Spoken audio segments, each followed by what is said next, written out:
ያለህን አይቼ አግብተሃል? ካለሽም እስቲ ብቅ በይ አንዳንዴ። የተበላሽ የፍቅር ህይወት ነው ያለኝ። ታስተካክላላችሁ? በመልክም አንደኛ ወመናም አንደኛ ሰባይ ግን አስገባው ከጠቆመ ይቂታለች እንዴ? ወለደሽ ደረስኩባት። ገና እርጉዝ ናት። አሁን ሳይራሽ እንደው ምን ይቆረቆረኝ ነበር። ስሪቴ የራስሽ ከ6 ወር በኋላ ያጠቃልሽ ግን ፈልጓል። አሁን ቤቢ ሻወር ኦሬዲ እናረግላታለን ብለን አስበናል። ያው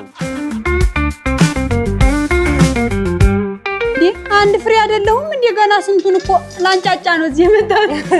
አባትየው የነበረው ትንሽ ወፍራም ስለሆነ ለወጣባት ስላልቻለ እገዛ ምናምን ተጠቅመናል። አገዙት ታዲያ።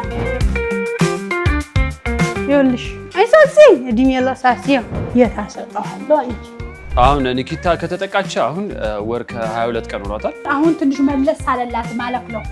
ተረጋግታለች አይደለ? እነማ መስየባ ቀመጫዋ ዘንግታ ይለኝ።